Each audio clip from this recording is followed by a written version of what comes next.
Hello everybody and welcome to Mystics MMOs. I'm your host, Mysticraven, and today I'm going to introduce you to a new Nightblade Tank build for the Murkmire DLC. Now, Murkmire DLC has changed a lot of things with the evasion system, and unfortunately that's had a negative impact on Nightblade tankings using specific sets that complemented the evasion system. But once again, your boy, Mysticraven, will not let you down. And today, I'm going to show you the Heretic. All right, so we're going to go ahead and get into it. This is going to be a Frost Staff Sword and Board build. Very important that you have the Frost Staff. Now, on the Frost Staff side, you're going to see that my max magic is at 21,173, maximum health 31,717, maximum stamina 20,142. Excuse me. Resistance 19.8 and 19.4. Okay, to the left you're going to see Magicka allocated at 10, health at 34, stamina at 20. We are using triple max food, and we're using the Serpent Mundus. Now coming off to the Sword and Board side, you're going to see there's just a little graphic glitch that my max Magicka is going to go down, my stamina is going to raise higher, and my resistance gets bumped up to 21. Okay, very important. Now, sets. We're going to be using the Master Architect set. Now, before anybody asks, can you use the War Machine set with this instead of Master Architect? Absolutely. You can use either sets depending on your team's configuration. But why am I using this set? And why, especially on a Nightblade Tank? Well, it's going to give us max Magicka, it's going to give us minor Slayer, it's going to give us spell damage, but here's the biggie. When we use an ultimate ability, you and the two closest allies within 28 meters gain Major Slayer for 10 seconds. That increases the damage by 15%. And with this build, what we're doing is generating ultimate so fast that we're going to keep applying this buff.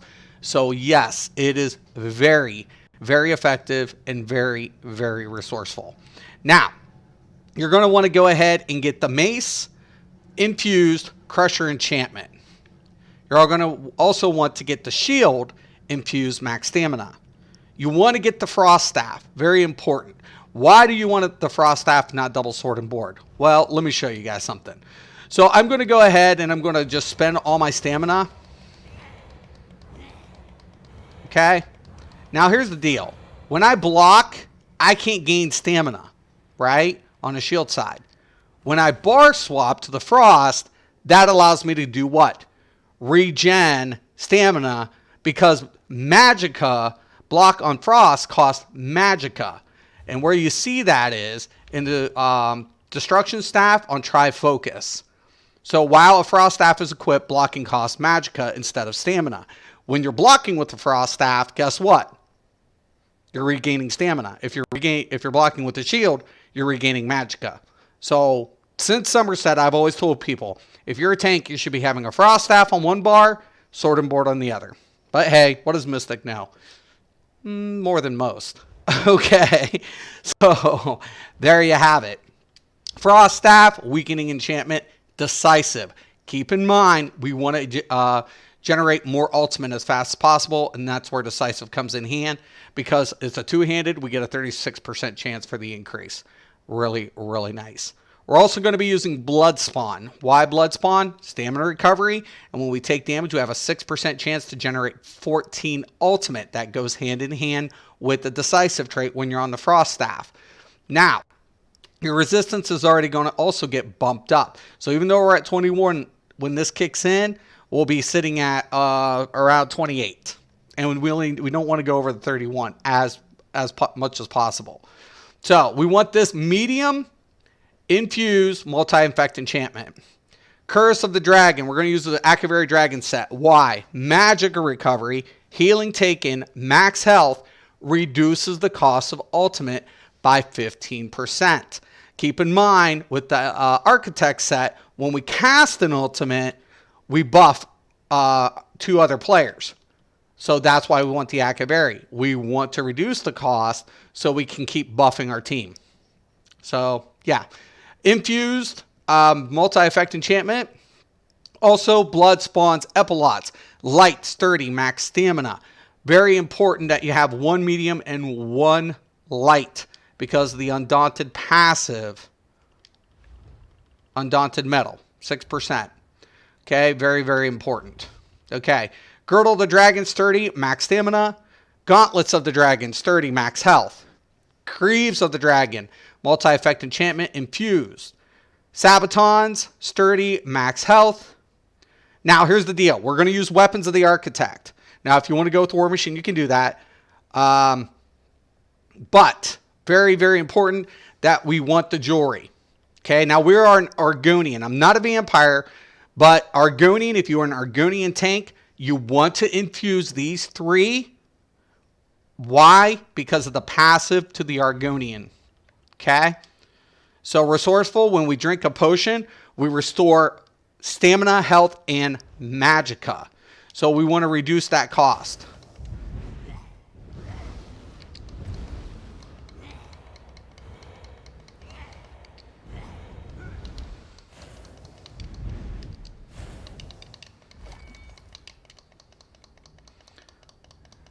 Trying to dump down as much as possible. Drink, and then we get that click. Okay? So once again, very important that we want to take the reduced cooldown of potions. Okay?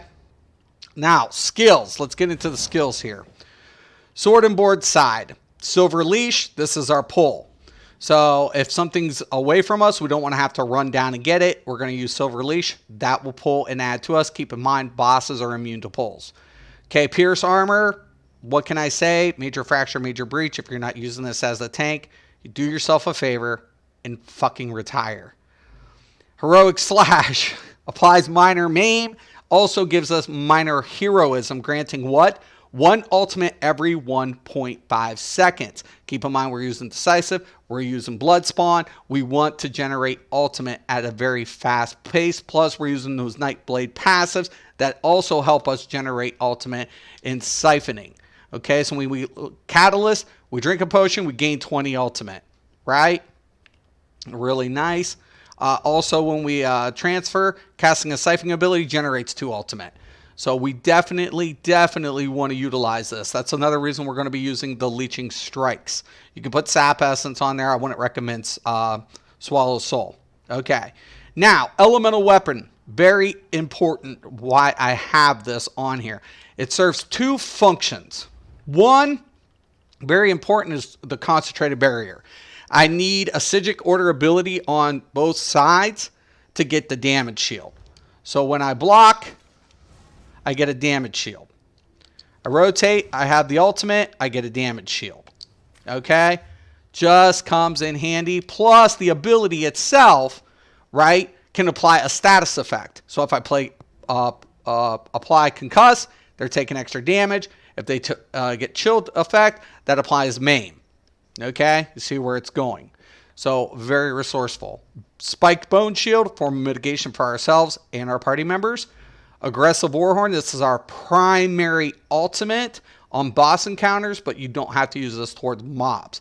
You can pretty much clear trash and use the Temporal Guard here because it's only 110, and you'll be buffing your team just to clear through trash super fast. Trust you and me. Okay, staff side, Inner Rage. Range Taunt, plus has enough chance to apply a synergy. So, very resourceful. Dark Cloak. I use this for a form of healing, but also for the minor protection. Now, it's true that we get minor protection with Temporal Guard while it's slotted, but when we apply this effect and switch bars, that minor protection will go onto the other bar where Temporal Guard will not. Okay? Refreshing Path, a form of heal for us and our party members, plus it will activate the Shadow Barrier passive.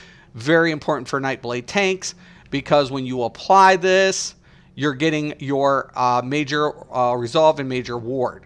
So when I go ahead and apply this and I look at my character sheet, now we have 25, 24. Add the blood spawn, we're at cap. Switch over here and we'll exceed cap just a little bit.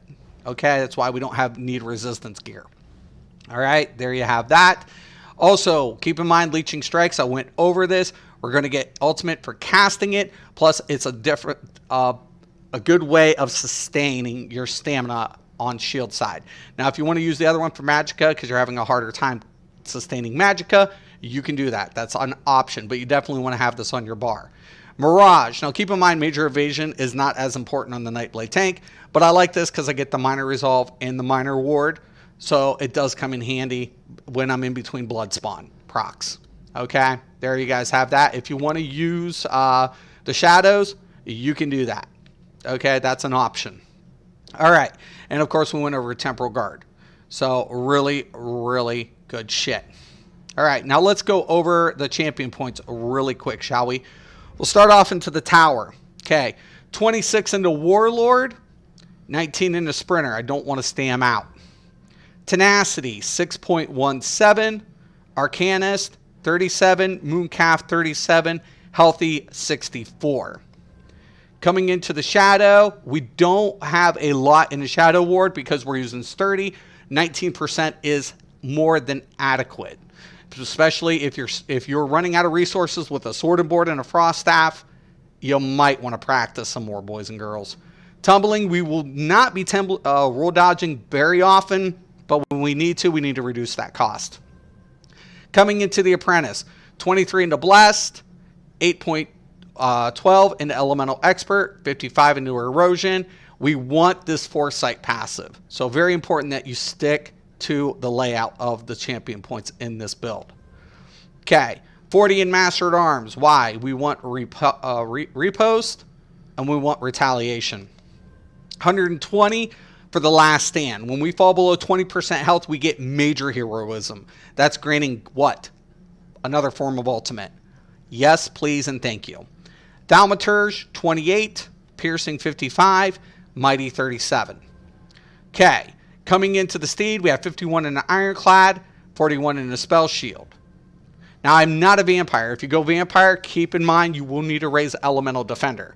But since I'm not a Vampire, I have them split both at 37, Thick Skin at 20. Coming in over here to the Lord, 43 into Quick Recovery, and 41 into Heavy Armor Focus, and that is how the champion points are allocated. So there you guys have it. Mystic will adapt, and with that being said, you all have just bared witness to, guess what? The Heretic. I hope this build helps. I hope you all enjoy it. Once again, I'm Mysticraven. This is Mystics MMOs. And as always, thank you and have a nice day.